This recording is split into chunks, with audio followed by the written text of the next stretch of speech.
All right, welcome. This is Ralston Valley High School AP Chemistry's lecture series, in which we're going to be talking about Chapter 17, Lecture Number 1, our Introduction to Electrochemistry, in which we'll discuss galvanic cells and reduction potentials. Let's get started. All right, so in Chapter 17, the branch of chemistry we're going to be dealing with is electrochemistry, in which we're going to be studying the interchange of chemical and electrical energy.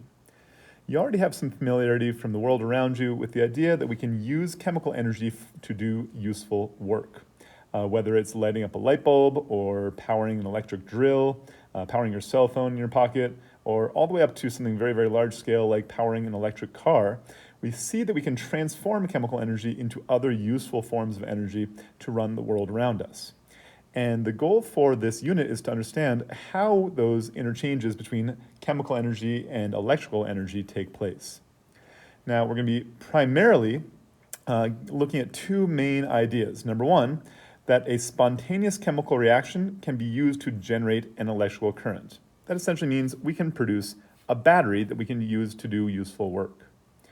Alternatively, we can do that whole process backwards. That is, we could take electrical current and use that energy from the electrical current to drive a chemical change. And this is clearly a familiar idea when you think about a cell phone.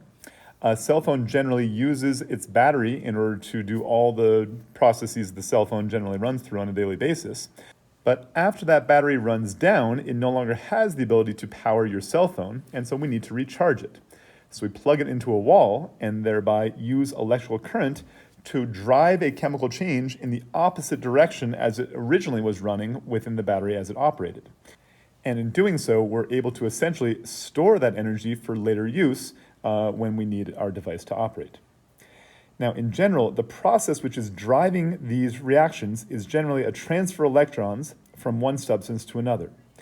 Transferring electrons sounds very much like a redox process or an oxidation-reduction reaction. So over the course of this lecture, we're going to be reviewing the idea of redox reactions, specifically in the context of how we can either use them to generate energy for a system, that is, can be used to do useful work, or alternatively, if we could run that redox reaction in the non-spontaneous direction by supplying energy into the system from an electric current. So that's a good summary of the main ideas we're going to be approaching over the course of this unit. Let's go ahead and on our next slide, review the process of redox reactions. All right, so because redox reactions are the process which drives electrochemical reactions, we need to have a quick review of the processes involved within an oxidation-reduction reaction. Recall the device which we use to remember the difference between oxidation and reduction is our little lion, whose name again was Leo. And as all lions do, Leo the lion says grr. That device allows us to remember that a loss of electrons is oxidation, that is LEO, so losing electrons is oxidation. And the grr is gaining electrons means reduction is taking place. So recall, in any redox reaction, one species gives up its electrons and another species must take those electrons. The species which is oxidized is the species which loses the electrons, and the species which is reduced is the species which gains those electrons. Now, some terminology that you might come across from time to time, whether in the book or during lecture in class, is that the species which itself is oxidized is often referred to as the reducing agent. And that should make logical sense because, again, if a species is oxidized, it's giving up its electrons, thereby causing something else to gain them. So again, the species which gives up the electrons is the reducing agent. The species which is reduced, in turn, again, that is the thing which is gaining electrons, causes something else to lose them. So therefore, the species reduced is often referred to as the oxidizing agent, that is the taker of electrons in the reaction. Now, the locations where these two processes of oxidation and reduction occur within an electrochemical reaction get their own special unique names. Specifically, the loss of electrons, that is the oxidation, occurs at the anode of the system, and the reduction, that is the gaining of electrons, always occurs at the cathode of the system. You actually might have heard that term cathode before when we talked about Thomson's cathode ray tube back in our discussions of atomic theory. Again, just another quick way to remember this. I always remember that oxidation occurs at the anode by just remembering AO. Just a real quick, easy way to recall that information, as most electrochemistry questions on the AP test will actually ask you to identify the location of the cathode and the anode within your system. So with those definitions now in mind, let's go ahead on our next slide and have a look about how a redox process might be used to do useful work within a chemical system. All right, so recall that we said we're going to introduce two main key ideas during the course of this unit. That is, number one, that a chemical reaction can be used to spontaneously generate electrochemical energy, and in doing so, do useful work. And number two, that we could supply energy into a system and thereby drive a chemical change. We're going to start off here with the first of those two processes. That is, we're going to take a look at how we can use an electrochemical cell in order to do useful work. So the type of cell in which we generate an electrical current via a spontaneous chemical redox reaction is referred to as a galvanic cell. Now, before we go into the intricacies of how the cell works, consider for a moment here a redox reaction which should be familiar from way back in the beginning of first semester when we looked at the relative reactivities of metals lab. Consider a reaction that exists between zinc metal and a solution of copper 2 nitrate. Now, if I take a bar of zinc metal and place it into that solution of copper 2 nitrate, recall that because zinc was higher up on the activity series than copper was, we expected to see a spontaneous chemical reaction take place within our system in which the zinc itself was oxidized, that is, gave up its electrons, forming a solution of zinc nitrate. And as we did so, the copper ions within that solution were themselves reduced, picking up the electrons they gained from the zinc metal, and thereby plated out a thin layer of copper metal on the surface of the chunk of zinc we introduced into the system. So that chemical process, again, was a redox reaction in which the zinc was oxidized and the copper 2 ions were reduced. And because those electrons existed at a lower potential energy level when they were on the copper atoms than they were on the original zinc atoms, that implied that over the course of that reaction, the system reached a state of lower potential energy, and as such, essentially released energy into its surroundings. But in doing so, didn't really do anything particularly useful for us in terms of doing actual work. That is to say, we essentially heated up our beaker by a little tiny bit, and we weren't able to actually extract that energy in a useful way. So in order to extract that energy, we're going to have to kind of make physical a conceptual idea that we've already talked about. And that was the idea of half reactions. If you have a look at the reaction that we just described there, that was again zinc metal, Zn, plus copper 2 nitrate, CuNO32, reacts to form copper metal, Cu, and zinc nitrate, ZnNO32. Recall that we were able to separate this reaction into two distinct what we called half reactions, one of which described only the oxidation process occurring, and one of which described only the reduction process occurring. Now, to understand those half reactions, it might be a little bit easier for us here to start by writing down simply the net ionic equation which is occurring here. Noting that the nitrate ion is present in the aqueous solution over the course of this entire reaction, that nitrate ion is therefore a spectator ion, and as such, the net ionic equation would simply be zinc metal plus a copper 2 ion forms copper metal plus a zinc ion.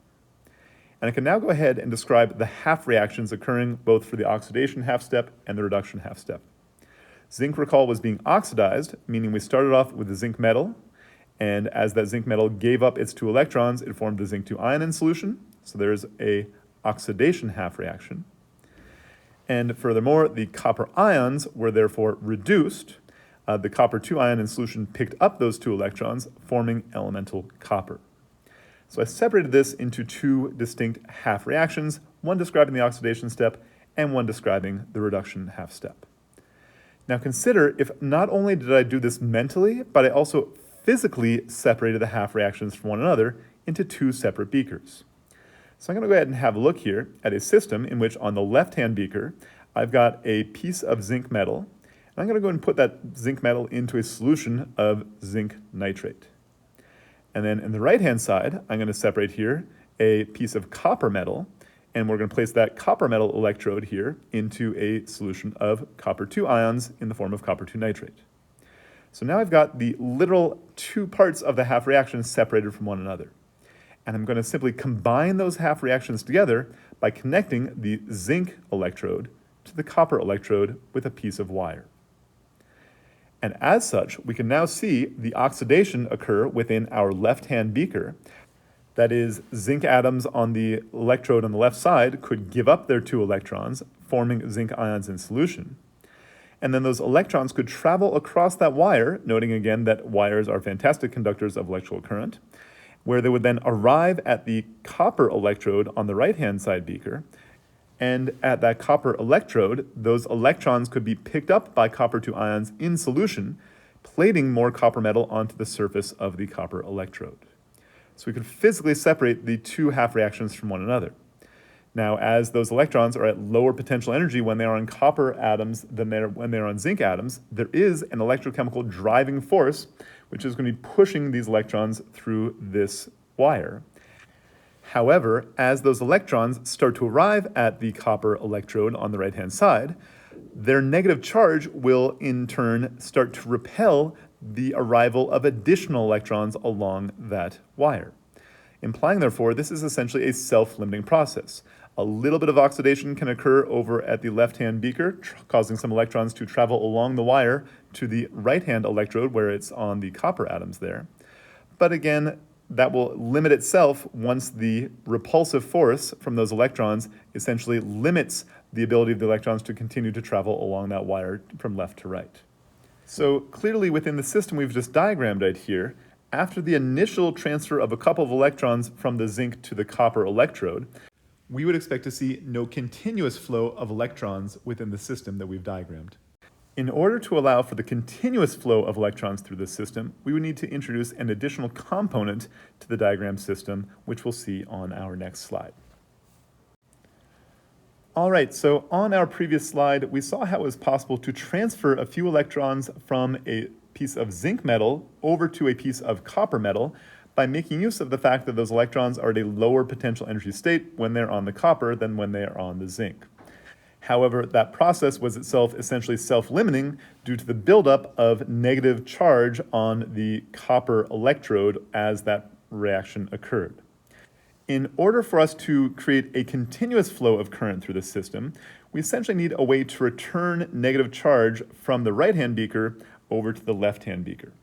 And in order to do so, we're going to introduce a new component to our system, which we're going to call a salt bridge. That salt bridge could be comprised of something like a piece of glass tubing, which is filled with a solution containing more or less chemically inert ions, things like maybe a solution of potassium nitrate. Or it could be something as simple as just a piece of filter paper, which is dipped into a solution of potassium nitrate. So now consider what will occur over the course of our reaction. Again, if we see the oxidation of zinc metal at the left-hand electrode there, that oxidation would yield zinc ions in the solution, and in doing so, release 2 electrons per each zinc atom oxidized. Those electrons would then be able to travel along that metal wire to a state of lower potential energy on the right-hand side of our system, where they might get picked up by copper-2 ions within the solution, causing a reduction and therefore a buildup of additional copper metal on the surface of the electrode to the right. Now again, because we are seeing negative charges arrive in the right-hand beaker as those electrons arrive, those negative charges themselves will also repel other negative charges within the system, which might include things like nitrate ions present within that salt bridge. So those nitrate ions, being negative in charge, would therefore migrate from the right-hand beaker across the salt bridge towards the left-hand beaker, while simultaneously, the positively charged potassium ions within that salt bridge would be attracted to the arrival of the negatively charged electrons at the copper electrode, and therefore the potassium ions would migrate towards the right-hand beaker. And in doing so, we would see a net migration of charge, which would keep any net charge from building up on the right-hand beaker. And as such, we would essentially now have completed the circuit, with the electrons traveling along the wire from the left beaker to the right, and the nitrate ions traveling from the right beaker to the left as the potassium ions travel from the left beaker to the right through the salt bridge. So we've now created a complete electrochemical cell that allows us to drive current across a wire via a redox reaction occurring between zinc metal and a solution of copper-2 nitrate. Now, because those electrons exist at a lower state of electrochemical potential energy on the copper atoms than they had originally on the zinc, that implies, therefore, we would expect to see a difference in electrochemical potential energy as those electrons move from the left beaker to the right. We could measure that difference in electrochemical potential energy, or a potential difference, by using a device called a voltmeter, which is probably familiar to you from back in your physics days last year. And again, a voltmeter measures a difference in electrochemical potential energy, or a potential difference for short, as those electrons move from the zinc electrode to the copper electrode. And recall that the voltmeter would read in units of volts, volts again being a unit of electrochemical potential energy, that is joules of energy per coulomb of charge moved. And again, because those electrons are moving to a state of lower potential energy as they cross that wire, we could essentially put in between there a device which might make use of that difference in energy in order to do useful work. That is, I could plug in a device like a light bulb and use that difference in energy as the electrons travel across that wire to essentially supply energy necessary to turn on our bulb. So with that general idea about how our circuit is working, let's now go ahead and produce a diagram of this circuit that describes the operation of this electrochemical cell. And in order to do so, let's complete example 1, which again tells me to create a cell diagram for the copper zinc cell below. And we're going to assume that all of the solutions present are nitrate solutions at standard concentrations. That would be, for our system, 1.0 molar concentrations, just like in our discussions of thermochemistry. And we're also going to be asked here to label the location of the cathode, the anode, and the direction of electron flow within our circuit. On the right-hand side over here, you'll see I've labeled a number of different things. We've got the labeled zinc electrode on the left and the copper electrode on the right. And then down below, I've labeled here the solutions which are present here, that is of 1 molar zinc nitrate solution on the left-hand beaker, and in the right-hand beaker, a 1 molar solution of copper 2 nitrate. Now, down below here, I'll label the half reaction which is occurring within this beaker on the left. That is, we were seeing the oxidation of zinc metal. As those zinc atoms gave up their 2 electrons, they formed zinc 2 ions in solution. Now note here, because this is the location where oxidation is occurring, I can go ahead and label on my diagram the location at which oxidation occurs is called the anode of this electrochemical cell. Remember again, AO, anode is where oxidation occurs. And again, as those electrons travel from the zinc electrode across that wire towards our copper electrode, when they meet that copper electrode, they would then find a copper 2 ion within the solution, and as they're picked up by that copper 2 ion, they would then form elemental copper metal, which means this is the location where our reduction is occurring. And recall, whereas the anode is where oxidation occurs, the place where reduction occurs is called the cathode. So I can now label this as my cathode in this reaction. And again, as the electrons are traveling from the anode, where the oxidation occurs, over to the cathode, where the reduction occurs, I can also label the direction of electron flow within this system, moving from the zinc electrode to the copper electrode across our wire. Now, the last thing that I've been asked to do here is to write what we call a line notation that describes the actual chemical process that's occurring within our diagram here. Line notation is going to start off with the location of the anode on the left side, that is the place where oxidation is occurring. And on the far right side of your line notation, we're going to place the cathode. And in the line notation, we're going to separate the different phases of matter within each of our half cells with a single vertical line. And furthermore, we will show the separation of the half cells themselves by the salt bridge with 2 vertical lines. Again, you can think of that as essentially being like a little thing that looks like the salt bridge separating the left beaker from the right-hand beaker. So the line notation that would describe the cell which we have just written right here was, again, on the left-hand side, starting with our anode. The anode was made of zinc metal, and we put the state of matter there as a solid. I'll then put a single vertical line showing the separation of a phase of matter here from the species Zn2 positive, which is present within the aqueous solution on the anode side of our reaction. I'm then going to show the 2 vertical lines here indicating, again, the salt bridge separating the anode location from the cathode location. And then within the cathode beaker, again, we had the still an aqueous solution here, copper 2 ion present. And then I'm going to go ahead and put a single vertical line showing, again, a difference in phase of matter, separating the copper 2 ions in solution from the copper metal electrode that is Cu elemental as a solid phase species. So this line notation is simply a simplified way of describing what is present in the diagram we've just diagrammed out on our page. All right, so we now have a complete line notation as well as a diagram showing the labeled cathode, anode, and direction of electron flow within our chemical reaction taking place here. Let's move on to our next slide. All right, so as we saw on our previous example slide, we could insert a voltmeter across our electrochemical cell we constructed to read the difference in electrochemical potential difference as the electrons traveled from our anode to the cathode.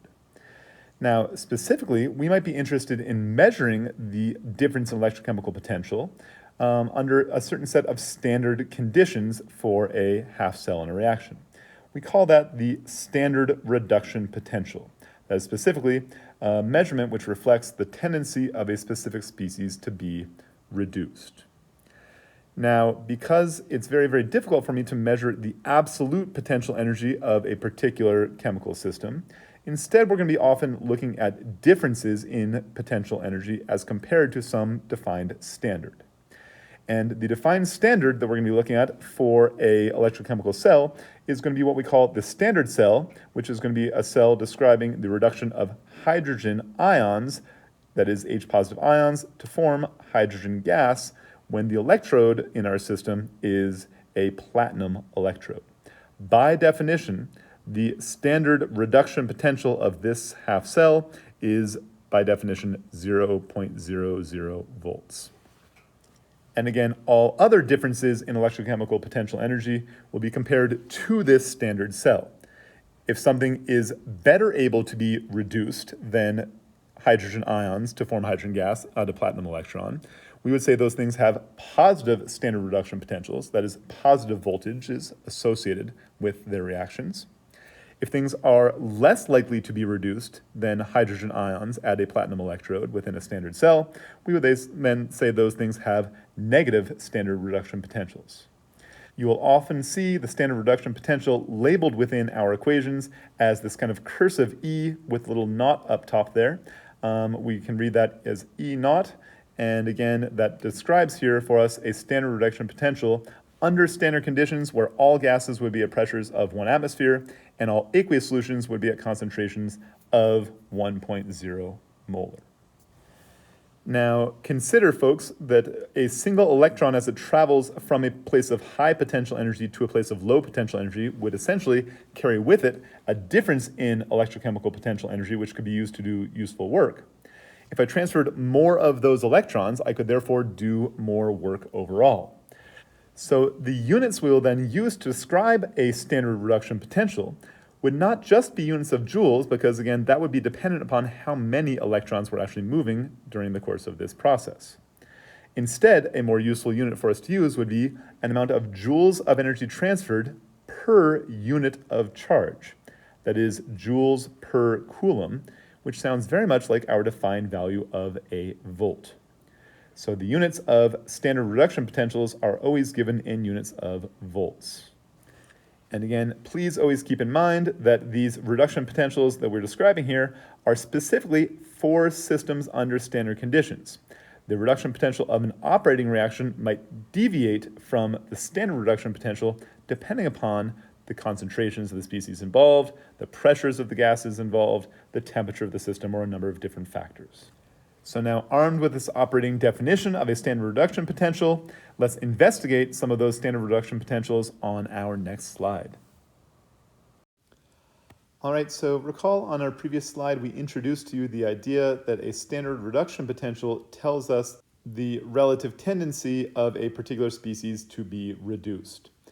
And recall we were always comparing to what we called the standard electrode that was comprised of hydrogen ions which are being reduced to form hydrogen gas in the presence of a platinum electrode.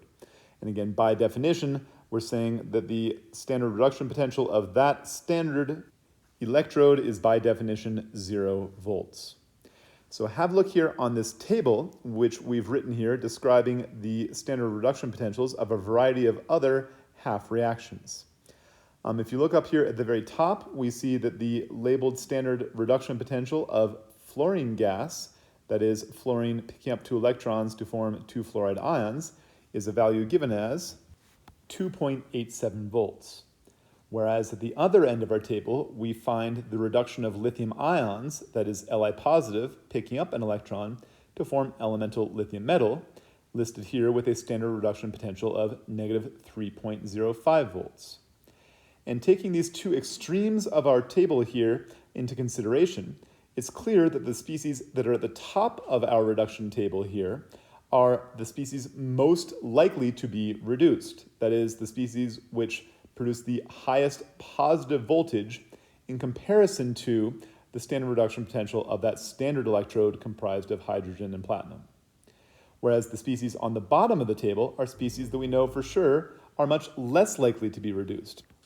If you think back to our relative reactivities of metals lab from first semester, recall that on the activity series, lithium was at the very, very top of the activity series, implying lithium was much, much more likely to be oxidized in the course of a reaction, giving up its electrons, which again should make logical sense knowing that lithium is a species with a very large radius, which therefore has a loose hold on its electrons.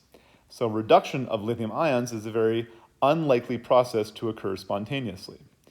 Conversely, the top of that, where we saw the reduction of fluorine, makes logical sense because fluorine itself is the most electronegative element on the entire periodic table, and therefore it is a thermodynamically favorable process to see fluorine pick up electrons, forming fluoride ions. So, long story short, the higher we find ourselves up the table of reduction potentials, the more likely the species is to be reduced, and the lower down on our table of reduction potentials we find ourselves, the more likely the species is to be oxidized in the reverse direction reaction. Now, importantly here, folks, again, these are all reduction half reactions that we have written. And as we recall, every redox reaction involves both a reduction as well as an oxidation. Because the values of the standard reduction potentials given in the table are all describing reductions, if we want to look at the electrochemical potential difference describing an oxidation step, we would simply need to reverse the reaction in terms of making the products into our reactants, and at the same time change the sign given on the value of the standard reduction potential to turn it into a standard oxidation potential. So reverse both the equation and the sign on E naught if we have to run this step as an oxidation. Now, also a very, very important point to note here, the value of the standard reduction potential E naught is itself an intensive property. And that should make logical sense when you consider the units of measurement we're using to describe these, which are again volts. By definition, a volt is a joule of energy per coulomb of charge. Now, consider again that standard reduction potential of fluorine at the very top of our table, where the reduction potential again was 2.87 volts, that is 2.87 joules of energy per coulomb of charge moved. Imagine that I doubled the number of times we ran that reaction. You could expect to get double the amount of energy out of the reaction as you ran it twice as many times. But again, because volts are joules per coulomb of charge, if I got double the amount of energy out, I would also have to move twice as many electrons for that to occur, implying therefore the joules per coulomb, or the voltage, would remain constant regardless of the stoichiometric coefficients of the reactants present in our half reaction. So unlike when we looked at Hess's law earlier, if you have to multiply a half reaction by some common factor, you do not actually multiply the voltage described by the standard reduction potential by the same corresponding coefficient. So again, E naught is an intensive property. All right, and that's pretty much a summary of the conventions for electrode potentials. Again, the values as written describe reduction reactions. If you need to flip the reaction to run it as an oxidation, also flip the sign on the value of E naught. Again, E naught is an intensive property, which means if you multiply the equation by some common factor, you do not multiply the voltage associated with that reduction potential by the same factor. And a more positive value of E naught denotes a greater tendency of the substance to be reduced. Let's now use this knowledge of standard reduction potentials to describe an expected voltage of an overall redox reaction on our next slide. All right, now, as we have seen, there is a driving force causing electrons to move throughout a circuit in the course of a redox reaction. That force is what we refer to as the electromotive force, or EMF. Essentially, it is a force which is driven by the change in potential energy of electrons as they move from an anode, where these species are oxidized, releasing those electrons, to the cathode, where those electrons are picked up by another species, causing the reduction to occur. We'll sometimes refer to that driving force as the cell potential, that is E cell. And by definition, that cell potential is defined as the maximum potential difference between two electrodes in a galvanic cell. And happily for us, calculating the standard cell potential is a relatively straightforward process. Because a redox reaction is made up of two distinct components, that is, number one, an oxidation, and number two, a reduction, the overall cell potential can be calculated by simply summing together the cell potential of the oxidation step with the cell potential of the reduction step. And recall, because the more positive a voltage of a process is, the more thermodynamically favorable that process is. That would imply, therefore, that positive cell potentials describe reactions where the forward reaction is a spontaneous process, whereas a negative overall cell potential would describe the reverse reaction as the spontaneous process within the system. And again, because currently we've only been looking at galvanic cells, that implies, therefore, we would have to have a positive cell potential for the overall reaction for the process to indeed be a spontaneous process overall. So in terms of a sequence of steps that will allow us to calculate the cell potential, the first thing we want to do is to refer to your table of standard reduction potentials. And as you look at the table of standard reduction potentials, recall that the higher up a species is on that table of standard reduction potentials, the more likely the species is to be reduced. So if you've identified the species which is higher up on the table, that's the species that should be reduced. The species which is lower down on this table of standard reduction potentials will have to have its reaction flipped instead to run as an oxidation step. And again, recall, you'll also have to flip the sign of the reduction potential to make it into an oxidation potential for the reaction run as an oxidation.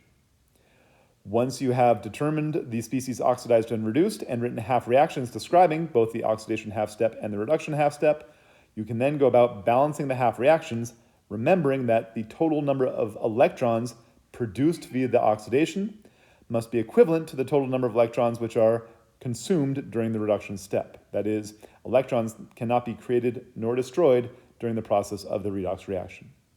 Once the reactions are balanced as half reactions, you can then add them together to calculate the overall standard cell potential of the overall operating cell. Now, you've seen this process before where the electrochemical potential energy can be used to do useful work in a place like, say, a battery. And looking again at that table of standard reduction potentials, we might have some idea now why lithium-ion batteries are so commonly found in devices like our cell phones and electric cars. Just what is it about lithium that makes it such a suitable component for modern batteries? And as it turns out, it's actually two distinct factors. Number one, lithium, as a species at the very edge of our standard reduction potentials, is a species which itself is very, very easily oxidized, implying those outermost valence electrons on lithium atoms exist at a very, very high potential energy state, and as such could release a large amount of energy as they are moving from the lithium atom onto a new location where they find a lower level of potential energy. So not only, number one, do we have a very, very negative standard reduction potential, we also recognize that lithium itself is kind of an outlier as far as metals go because it is a very, very low density metal, being approximately half as dense as water. So that would really imply then we can store a large amount of potential energy per given unit of mass of a lithium battery, which makes them particularly useful for things that both need to be, number one, able to supply a large amount of energy, and also, number two, relatively lightweight. Places like a cell phone would be a great place to see it, but also a place like a drone or clearly an electric car where the additional weight would make it a less energetically efficient car if you had to carry around extra weight of batteries. So We'll use this knowledge now to calculate some standard cell potentials of operating cells on our next couple of slides. Let's see those examples. All right, for example 2 here, we're going to take a look at the table of standard reduction potentials to allow us to calculate a cell potential of a standard operating copper-zinc galvanic cell, described by the reaction here in which we take copper 2 ions in solution and react them to zinc metal to form copper metal and zinc 2 ions. This is essentially a single replacement reaction, which should be very familiar to you from our relative reactivities of metals lab during first semester. So starting off, let's identify the half reactions described within this process. So number 1, I see here a copper 2 ion in solution is picking up 2 electrons to form copper metal. So again, if I scroll down here along my table of reduction half reactions, I find that reaction about midway down where I see Cu2 positive plus 2 electrons forming Cu elemental with a given listed standard reduction potential of 0.34 volts. So I'm going to include that half reaction as one of the 2 processes which are occurring within our redox reaction here. Now I also see here zinc is being oxidized to form zinc 2 ions, but remember the list of half reactions I have all describe reduction reactions. So let me go ahead here and find the reaction that is essentially the reverse of the process I see occurring within our described reaction. That is, if we look about 3/4 of the way down our table, I find the reduction of zinc 2 ions by picking up 2 electrons to form elemental zinc metal. And this has a listed standard reduction potential of negative 0.76 volts. Now, if I recognize that again, both of the reactions I currently have written down are reductions, for my cell to operate, one of these processes must themselves be an oxidation. And clearly there's a logical answer here because I know that the overall reaction must produce a galvanic cell, which must be by definition a spontaneous chemical reaction. I need to have a positive overall voltage for this reaction to occur. And recognizing that the voltage currently for the zinc half cell is a negative voltage, it would make logical sense then that I should flip that reaction around, running that reaction as an oxidation, which would give me then zinc elemental, as it's oxidized, produces a zinc 2 ion by releasing 2 electrons. And again, because I have reversed that reaction, I also must therefore reverse the sign on the value of the standard reduction potential into a positive 0.76 volts. So we've identified now the half reactions both for the oxidation and for the reduction steps. Now all that remains is to sum the 2 half reactions together, and note that as I do so, the 2 electrons produced via the oxidation half step are then in turn consumed in the reduction half step, leaving me with the overall reaction as desired, that is the copper 2 ion plus zinc metal produces copper metal and a zinc ion, and by summing the potential difference described by each half step, I will find an overall operating cell potential here of 0.34 volts plus 0.76 volts, yielding an operating cell voltage of 1.10 volts overall. And I note that that is a positive overall voltage, implying therefore a spontaneous galvanic cell. All right, for example number 3, we're now going to ask you to write and complete the balanced equation described by the unbalanced redox reaction shown below, and then use that complete balanced equation to determine the standard cell potential for the overall reaction. And we're going to ask as a follow-up question, will this reaction proceed spontaneously in the forward direction? And we've given you here the framework of a redox reaction in which permanganate ions, that is MnO4 negative, are reacting to this vanadium oxide ion here, VO2 positive, to form the manganese 2 ion, Mn2 positive, and then another vanadium oxide ion here that is VO2 1 positive. So first off, let's go ahead and have a quick look at the half reactions that we find on our list of standard reduction potentials. I find initially here the reduction of the permanganate ion, that is MnO4 negative, in order to form manganese 2 ions. Be careful here because manganese tends to find its way into lots of different redox reactions because it has lots of different available oxidation states. So make sure you choose the right one here. On my table, I find the one where I'm forming Mn2 positive, and again, starting with MnO4 negative. That's my third one down with a listed here voltage of 1.51 volts for the standard reduction potential of that reaction. And again, that is MnO4 negative plus 8H positive plus 5 electrons reacts to form Mn2 positive and 4 waters, H2O. So one of our two half reactions taken care of. For the second reaction here, again, we're looking for an interaction here between the two vanadium oxide ions here, VO2 positive and VO2 1 positive. I find that about a third of the way down our table here, in which we see the VO2 1 positive ion reacting to two hydrogen ions and picking up an electron, forming the VO2 positive ion and a water molecule H2O with a listed standard reduction potential of 1.00 volts. So I've got that half reaction taken care of as well. And again, because both of the reactions I have currently written are reduction reactions, one of these things needs to be run as an oxidation. We'll notice here that the species VO2 1 positive is on the product side of my desired reaction, but in the reduction reaction I have written, it is on the reactant side. That implies, therefore, I need to flip the vanadium involved reaction and also change the sign on the standard cell potential here to make that into an oxidation potential, leaving me then with the overall reaction for the oxidation step of VO2 positive plus H2O on my reactant side, forming VO2 1 positive plus 2 hydrogen ions plus an electron on the product side. And again, I'm going to flip that cell potential to make it an oxidation step, changing it now to negative 1.00 volts. So I've determined what was oxidized and what was reduced. I now need to balance the equation in recognizing that I have to produce the same number of electrons via the oxidation as I consume via the reduction. So I'm therefore going to multiply the entire oxidation half step here by a common factor of 5 to yield the overall reaction now of 5 VO2 positive plus 5 H2O reacts to form 5 VO2 1 positive plus 10 H positive ions plus 5 electrons. And recall, I'm not going to multiply that oxidation potential by the same common factor because, again, we're talking about volts, which are per coulomb of charge, and therefore are an intensive property. So at this point, I can now sum together my oxidation half step with my reduction half step to describe the overall reaction. And in doing so, I get from the reduction step MnO4 1 negative plus 8H positive plus 5 electrons on the reactant side. And then still on the reactant side from my oxidation step, I would add then plus 5 VO2 positive plus 5 H2O. And then that all reacts to form on the product side here from the reduction, the manganese 2 ion, Mn2 positive, plus 4 H2O.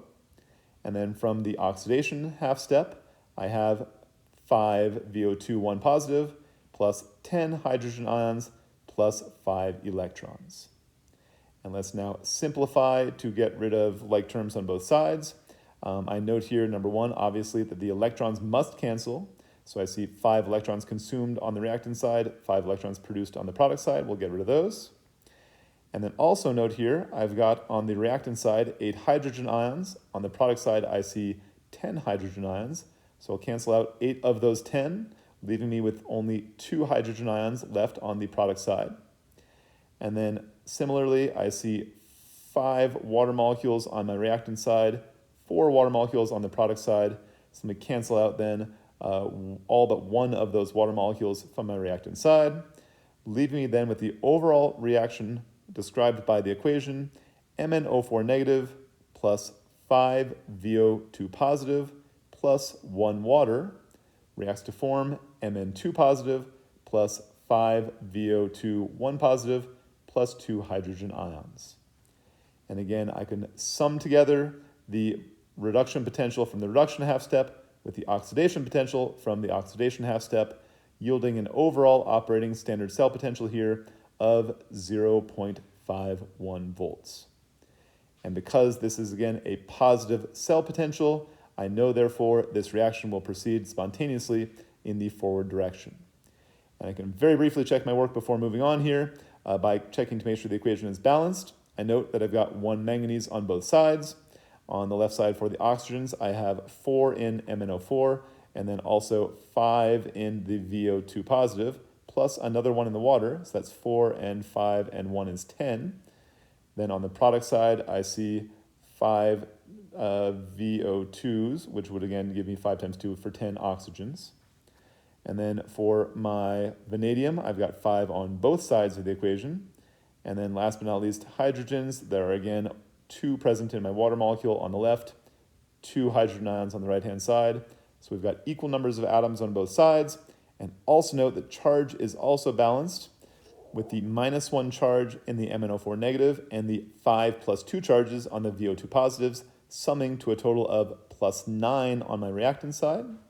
And then on the product side, I've got +2 for the manganese, and then +5 for the 5 VO2 1 positives, which is 2 and 5 is 7, plus the 2 more H positive ions, bringing me up to 9 positive charge on the right side of the equation as well. So atoms are balanced, charge is balanced. This is therefore a balanced redox reaction. All right, so now that we've seen here how we can determine standard cell potentials, let's put all this knowledge now together to completely describe an operating galvanic cell on our final slide. All right, for our final slide, we're going to put all of this knowledge now together. That is, we are going to completely describe a galvanic cell based upon 2 given standard reduction potentials, the first of which describes the reduction of silver ions, and the second one describes the reduction of iron 3 ions by picking up an electron into iron 2 ions. So we'll go ahead and note here that I'm going to ask you to do a number of different things, that is to completely diagram the galvanic cell using those 2 half reactions. And as part of that diagram, we want to include a calculation of the standard cell potential, to label the cathode, anode, and direction of electron flow, to determine the identities of the electrons in each cell, and to give a complete line notation. So let's start off with a calculation of the standard cell potential for this reaction. Given my 2 reduction potentials there, that is the reduction of silver ions to form silver metal and the reduction of iron 3 ions to form iron 2 ions, if I recognize that I'm going to be trying to produce a galvanic cell overall, which must by definition have a positive voltage and thus be a spontaneous cell, I'm going to have to recognize that the reaction that must be flipped to run as an oxidation here would be the oxidation of the iron 2 to form iron 3 ions in solution. So let me go ahead and flip that reaction here, making it now Fe2 positive reacts to form Fe3 positive plus 1 electron. And again, as I note that I flip that to make it an oxidation step, I must also therefore change the sign on my standard cell potential to make this a negative 0.77 volts for an oxidation potential. All right, and happily for me, these 2 half reactions will already balance one another out, again, because I'm producing the same number of electrons via that oxidation as we are consuming via the reduction. So all that remains now is simply to add the 2 half reactions together to get the overall redox process. And I find that here by adding, I have silver ions, Ag positive, reacting to iron 2 ions, Fe2 positive, forming on the product side elemental silver, that is Ag with no charge, plus a ferric ion, Fe3 positive. And the overall operating cell potential of the cell would be expected to be a standard potential of 0.03 volts. And again, I get that by adding together the 0.80 volts plus the minus 0.77 volts for the 2 half reactions respectively. All right, so I've got an operating cell potential here of 0.03 volts, not a very, very high voltage cell here, so not going to be super useful for doing a whole lot of useful work, but we'll continue and complete the rest of our process.